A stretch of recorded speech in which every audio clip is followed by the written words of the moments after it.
Hola, muy buenas tardes. ¿Cómo se encuentran? La tarde lluviosa del día de hoy. Es un placer para mí acompañarlos nuevamente en la emisión de estos temas sobre teoría y metodología del entrenamiento, sobre todo enfocado al desarrollo de los niños y de los jóvenes.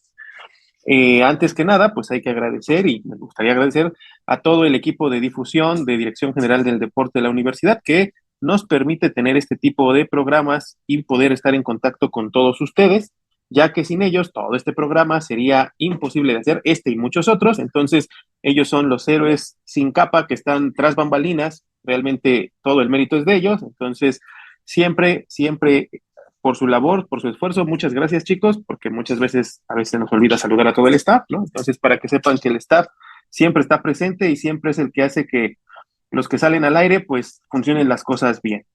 Ya hemos tenido una seguidilla de temas respecto a las fases sensibles del desarrollo y cada una de las capacidades.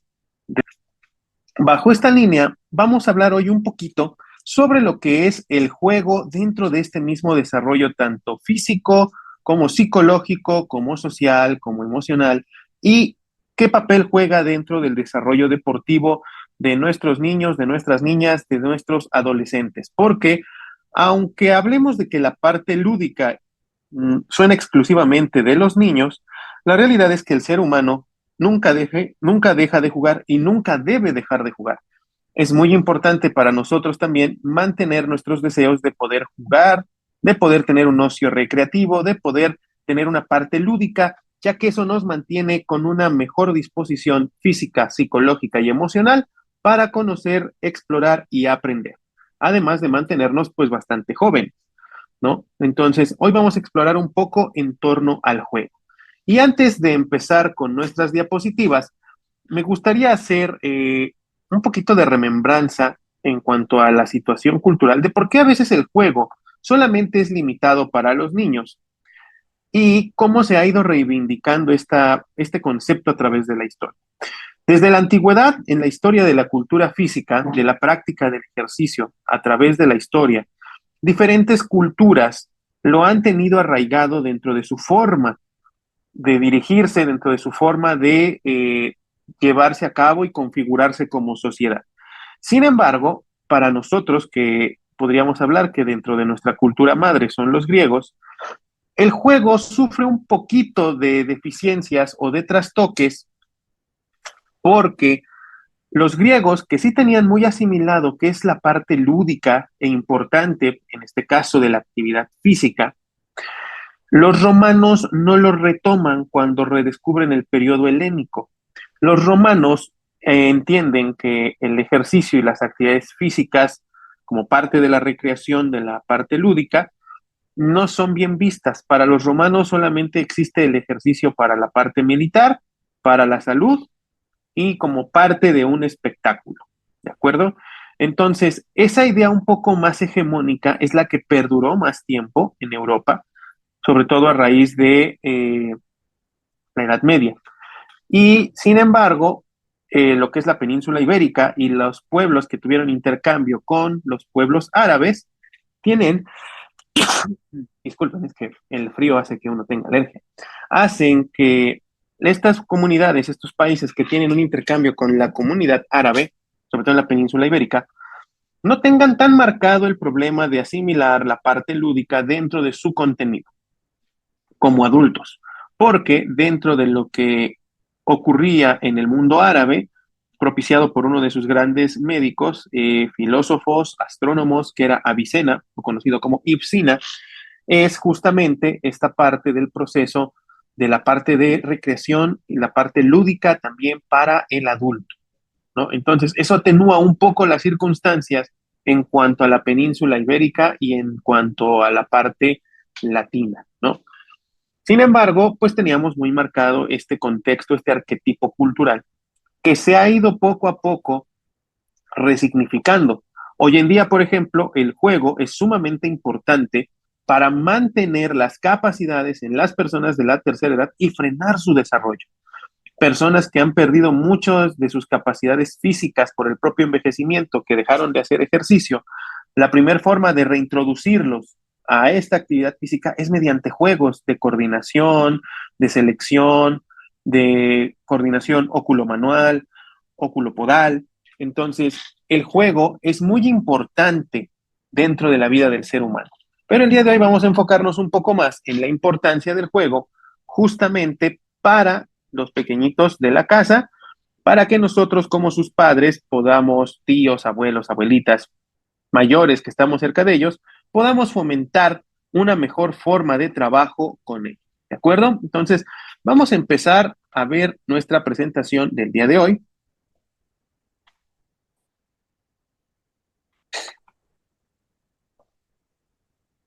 Ok, entonces, vamos a iniciar con la importancia del juego en el desarrollo. Es fundamental entender esta parte, ya que podremos propiciar y proyectar una mayor potencialidad en nuestro hijo para su futuro, no solamente el deportivo, sino también para su vida a lo largo de su existencia. Vamos a empezar mencionando todos los aportes que hace el juego. Uno de los primeros aportes que hace es a nivel sensorial, es decir, el juego se encarga de que tanto los sentidos del niño como su percepción del medio se vaya encauzando, agudizando y especializando. Durante el juego entran en juego todos, válgame la redundancia, todos los sistemas sensoriomotores. Hagan de cuenta que cuando el niño está en desarrollo, lo que más está desarrollándose a máxima velocidad es el sistema nervioso, tanto central como periférico. Entonces, este oleaje, esta marejada de sensaciones, percepciones que están en el organismo al 100, el niño necesita encauzarlas, necesita ordenarlas para que tengan un sentido y esto a su vez le permita tener una percepción y claridad de su entorno y a su vez de la relación de su cuerpo con su entorno. Entonces, el juego permite que estos sentidos se vayan encauzando, se vayan afinando, vayan teniendo un orden lógico dentro de él, el niño se familiarice con ellos y a su vez esto permite que su percepción de su entorno, de su realidad, sea más clara, sea más definida, ¿de acuerdo? Nosotros percibimos el exterior antes que por la mente, por nuestros sentidos. El niño va a tener una mayor cognición de su medio hasta entrados los 10, 12 años, desde los 8, 9 años empezamos a trabajar ya más abstracto y el lenguaje se vuelve la parte fundamental de mi relación para comprender el entorno. Pero de niño, lo primero que forma la concepción de mi entorno son mis sentidos, la percepción de este. Por eso el juego es fundamental. Si nosotros no jugamos diferentes tipos de juegos, diferentes formas de juegos, nuestra visión de percepción del universo, del mundo que nos rodea, se ve más limitada, ¿de acuerdo? No somos tan agudos, no somos tan abiertos, tan perspicaces. Por eso el juego es importante a nivel sensorial. En motricidad, la motricidad también se desarrolla en el juego. ¿Por qué? Porque mi propiocepción se mejora, mi propiocepción, el autoconcepto, mi corporeidad se va especializando. El niño a través del juego empieza a saber modular los segmentos. Su motricidad gruesa empieza a tener mayor control y a la par se va a dar mayor especificidad y mayor desarrollo a la motricidad fina. ¿De acuerdo? Entonces, esta motricidad gruesa, esta motricidad fina y esta propiocepción son un conjunto parejo que se debe ir trabajando dentro del mismo juego. Los juegos que llevan ritmización a través de cantos, de coplas, de coreografías, desplazamientos, eh, de hacer algunos circuitos, jugar con algunos objetos, adquirir diversas posturas para desplazarnos. Eso va a mejorar mucho la motricidad y esa motricidad justamente compone la propiocepción y la motricidad fina y gruesa, que al final de cuentas esto es fundamental para el desarrollo de todos los niños. ¿De acuerdo? Ahora, otro aspecto que es también fundamental con el juego, que es la cognición. La cognición en el juego va a ayudar, ya que dependiendo la etapa del desarrollo, podemos ir acorde a su proceso de desarrollo cerebral, potenciando su memoria, su atención, su pensamiento y su procesamiento lógico. ¿De acuerdo?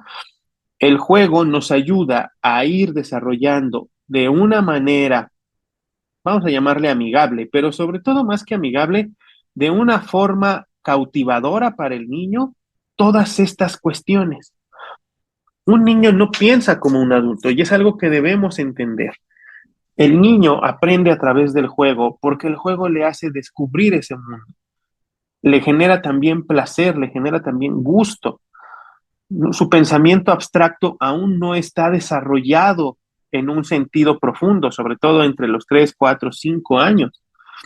El pensamiento abstracto lo tenemos los adultos. Nosotros debemos de ser promotores y gestores de que a través del juego el niño pueda tratar de aterrizar conceptos abstractos, pero a través de su memoria, de su atención, de su cognición y su procesamiento lógico. Y el juego ayuda mucho para eso. Ahora, la comunicación. La comunicación también es fundamental en este proceso. ¿Por qué? Porque dentro del juego vamos desarrollando nuestras capacidades para comunicarnos con quien dirige el juego, para comunicarnos con nuestros pares, para comunicarnos justamente con las personas que intervienen dentro de este espacio. Y me ayuda a expresarme respecto a cómo ha sido mi sentimiento o mi participación dentro del juego. ¿De acuerdo? Entonces, la comunicación dentro del juego es algo fundamental que a veces no lo vemos.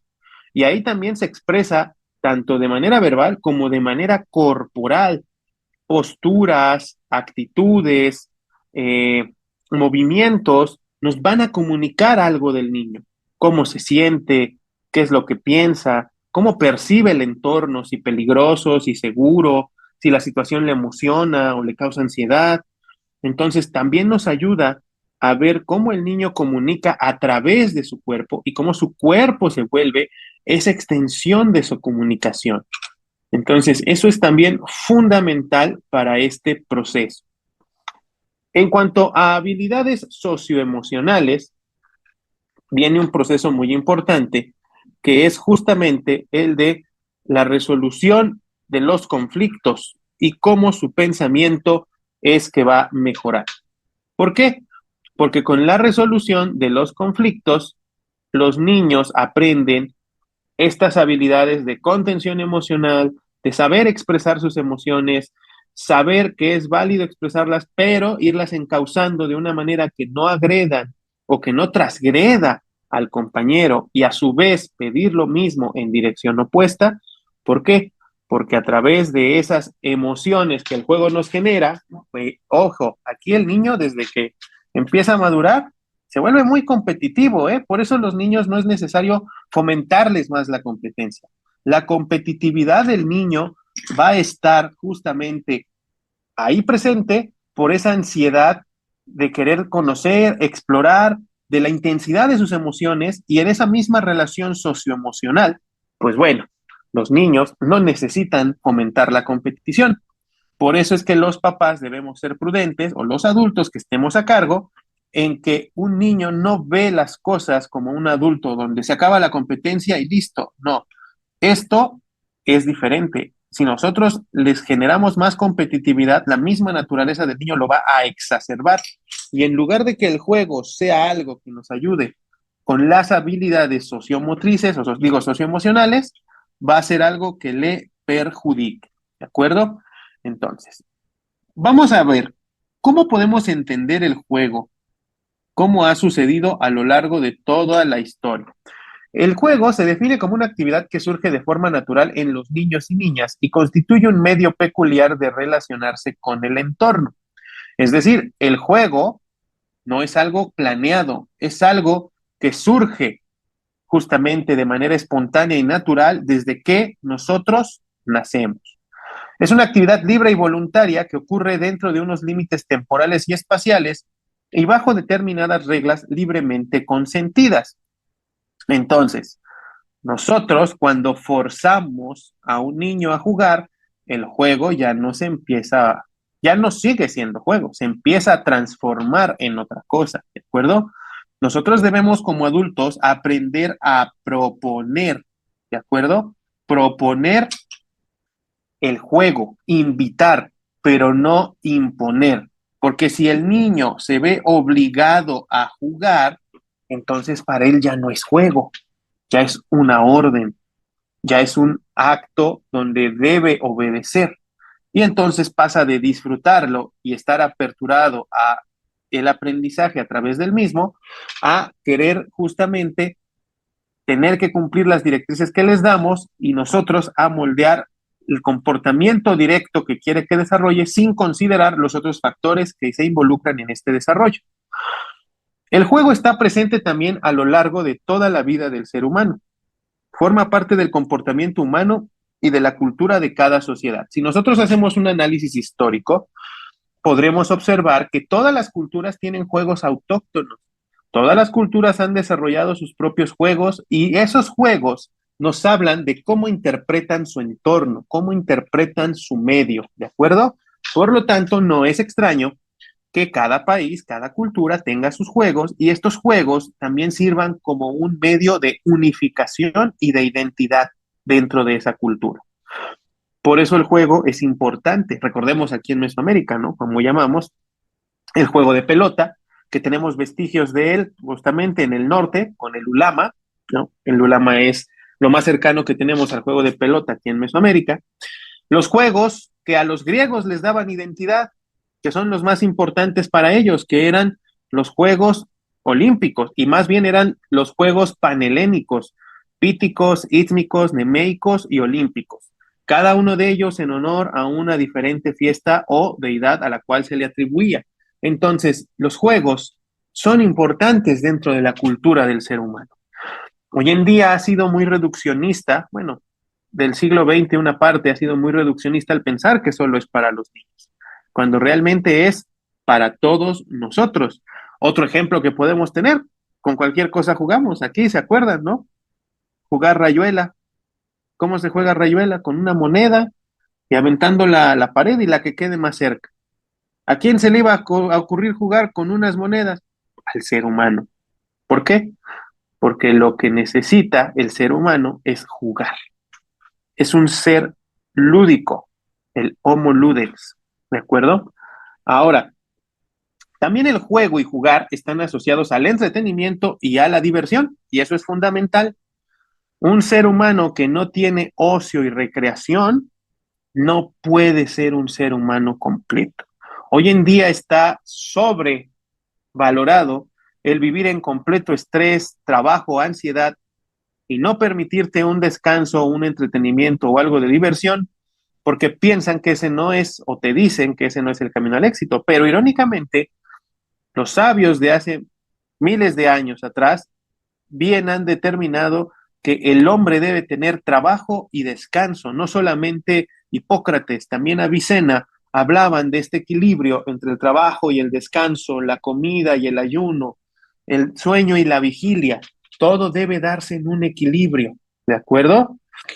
Ahora, también es un gran recurso didáctico con gran valor educativo por ser un dinamizador del desarrollo y un instrumento privilegiado para el aprendizaje. Tal vez por eso nosotros en nuestra sociedad asociamos más el juego con los niños, ya que las maestras de preescolar o de primaria recurren mucho a este gran recurso didáctico porque los beneficios del aprendizaje son tal que para comunicarse con un niño, que su medio natural es el juego, pues resulta muy eficaz, muy eficiente. Y de adultos, cuando el lenguaje pasa a formar la parte predominante de la forma en que nos relacionamos con el medio y con otras personas, nos lleva a pensar que es la única manera de hacerlo, el error ahí está en que nos olvidamos del juego, pero seguimos teniendo todas estas cuestiones respecto al juego. Ahora, también se entiende que es un derecho fundamental de la infancia el juego. Ahora, ¿qué es el juego en sí? El juego es provechoso. ¿Por qué? Porque los niños juegan para dar sentido al mundo que les rodea y para descubrir el significado de una experiencia conectándolo con algo que ya conocían previamente. Es decir, la manera en que el niño empieza a hacer estas interconexiones de cómo es su medio y lo que mencionábamos al inicio, de entramar su realidad, se da a través del juego, pues ahí expresan y amplían la interpretación de sus experiencias. Empiezan a replicar lo que experimentan en determinado momento del juego y a transferirlo en otros momentos de su vida y empiezan a hacer conexiones de estos sentidos, dándole un significado más profundo al niño. También el juego para ellos es divertido. ¿Por qué? Pues cuando vemos jugar a los niños, a menudo observamos que sonríen o ríen abiertamente. El juego puede tener sus retos y frustraciones, pero la sensación general es de disfrute, motivación, emoción y placer. Y recordemos que el reír, el disfrutar, también libera las endorfinas. Entonces, esto es importante también para nosotros como adultos. Nosotros como adultos olvidamos reír, olvidamos sonreír, olvidamos disfrutar. A veces todo se vuelve una obligación. Entonces, los niños nos enseñan y el juego nos recuerda que todavía somos, en el fondo, seres humanos adeptos o necesitados del disfrute. El juego también invita a la participación activa. Si observamos cómo juegan los niños, normalmente veremos que se implican profundamente en el juego, a menudo combinando la actividad física, mental y verbal. Ustedes observen a los niños cómo juegan, ni siquiera juegos que ustedes planeen. Observen cómo los niños hacen juegos que cada uno elige o desarrolla de manera natural con sus pares. A veces ríen, a veces corren, de la nada empiezan a correr, de la nada empiezan a jugar a empujones, a luchitas, a coordinar algún movimiento, a imitarse, a hacer ruidos, acompañado de risas. Entonces, el mismo juego te lleva o te fomenta una participación activa. Un niño que no es niño es aquel niño que ante el juego se torna indiferente.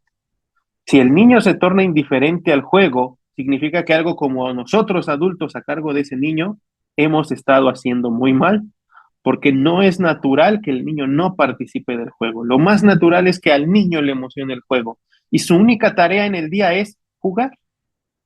Eso es lo importante. Cuando los lleven a algún equipo deportivo de iniciación, más chiquitos, 5, 6, 7 años, y el 80% de la clase no sea juego, entonces no es el lugar correcto, porque es esta etapa justamente donde el juego es la base fundamental. La especialización deportiva viene varios años después, cerca de los 12, 13, que se empieza el camino de la especialización. Pero en esta etapa hay que enriquecerlos con experiencias. Sí puede ser el juego deportivo, pero ojo, es juego deportivo, no deporte a secas. Tiene que haber un juego, tiene que haber esta capacidad de participar activamente, de divertirse, de que sea provechoso. El juego es interactivo, ¿por qué? Porque ni el juego ni el aprendizaje son estáticos. Los niños juegan justamente para practicar competencias, probar posibilidades, revisar hipótesis. Hagan de cuenta que nosotros en nuestro día a día utilizamos el método científico para poder llevar a cabo la comprobación de nuestras hipótesis e ideas y la lógica. El niño también ya trae el método científico incluido, pero lo lleva a través del juego, lo practica, descubre su entorno con la experimentación directa, ¿sí? Cada cosa que él piensa, que él hace, la pone en práctica y aprende. El juego es la mejor forma de poder ayudar al niño a que se relacione con ese entorno.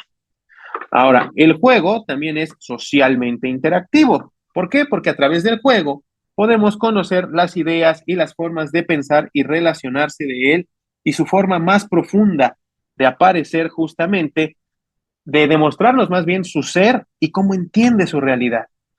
A través del juego me permite entender cuáles son sus ideas, sus conceptos, ¿no? Entonces, el niño, aunque tú le digas tal o cual actividad, cuando tú le permites a él que hable de su experiencia en el juego en el cual tú lo empujaste a participar, te vas a dar cuenta que su percepción de ese juego y lo que le transmite a él es muy distinto de lo que tú en algún momento pensaste o inferiste que podría transmitirle. Por eso es importante el juego en el desarrollo de los niños. Ahora, vamos a ver algunas teorías del siglo XX que mencionan el juego para que nos demos cuenta o nos demos una idea de qué importancia se le ha dado y ha empezado a retomar del siglo pasado y hasta nuestros días. Primero vamos a hablar de Hall, que habla de la teoría de la recapitulación o atavismo, donde dice que el juego es una representación de la evolución de la especie humana y prepara para la vida adulta. En esta idea, Hall lo que quiere demostrar o lo que quiere eh, transmitirnos es justamente que así como el ser humano ha ido evolucionando a lo largo de los años, el juego es todo este, ¿cómo podríamos llamarlo? Reservorio genético cultural inherente de la especie, donde se hace una representación de la evolución de la especie humana y se le prepara a ese ser humano para una vida adulta. En otras palabras dicho, si tú ves el desarrollo de un niño, cómo empieza a relacionarse con su entorno a través del juego, es muy similar a cómo se fue relacionando a través, según los historiadores, eh, biólogos, naturalistas, antropólogos, cómo fue relacionándose en sus diferentes etapas a lo largo de la historia el homínido que se volvería Homo sapiens. Entonces tenemos una recapitulación humana a través de el juego, ¿de acuerdo? ¿Qué más? La teoría de Bui-Tenji, que es la teoría general del juego, nos indica que el juego es producto de la interacción del niño con los rasgos de la infancia y los impulsos básicos. ¿Qué quiere decir esto? Que vamos a obtener como resultado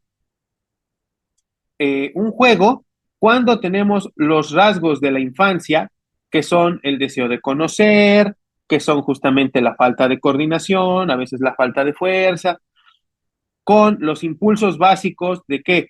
De querer explorar, de sobrevivir, de tener miedo, de otro impulso básico que es el hambre, el sueño. Entonces, ¿cómo es que se correlacionan estos para generar un juego? Ustedes han visto, por ejemplo, cuando a un niño le da miedo a algo o le es desconocido, lo primero que tiene es el miedo, pero también tiene el impulso de la curiosidad. Entonces, el niño, no sé, por ejemplo, bajar un escalón, le da miedo, lo explora y se da cuenta que no hay peligro. Entonces, al darse cuenta que no hay peligro, ahora se sube y baja dando un pequeño salto. Y entonces, el miedo, pero la curiosidad se interrelacionan, interaccionan y el niño empieza a jugar con subir el escalón, bajar el escalón, subir el escalón, bajar el escalón, subir el escalón, bajar el escalón. Entonces ahí apareció un juego para el niño, que para nosotros puede ser algo muy simplón, ¿de acuerdo? Pero para el niño es una gran, gran aventura. ¿Por qué? Porque sus impulsos y sus rasgos de infancia confluyen e interactúan de una manera que le permiten descubrir el mundo. Uno pulsa de otro o uno jala a otro para obtener este avance. Ahora está también la teoría de Claparedi, que es la teoría de la ficción, donde el juego es el reflejo de la actitud interna del organismo ante la realidad. Es decir, el juego para el niño y para la persona se vuelve justamente un reflejo de nuestra actitud interna ante nuestra situación en el mundo real. En el juego no hay limitantes. En el juego yo puedo ser quien sea. El niño puede tener super fuerza, el niño puede volar, el niño puede brincar muy alto. Entonces, ¿qué es lo que ocurre ahí? Esa es la actitud que el niño tiene respecto a su entorno. El niño no va a estar en un ambiente lleno de peligros para ser aventurero. El niño está en un ambiente seguro y controlado, pero él justamente tiene una actitud de explorador, aventurero, perspicaz, curioso, pues su mismo juego va a reflejar esa actitud. Es un juego más audaz, es un juego más fuerte, es un juego intrépido, porque el niño tiene una actitud interna para con el medio. Es decir, el juego nos puede decir, según Claparede, que nos pueden marcar nuestra actitud y nuestros rasgos respecto al entorno en el que nos manejamos. ¿De acuerdo? Eso es lo importante en ese sentido. Ahora, ¿qué nos dice Freud? En el enfoque psicoanalítico nos dice que el juego es un instrumento mediante el cual los niños reviven una experiencia desagradable hasta dominarla. Se conoce como catarsis.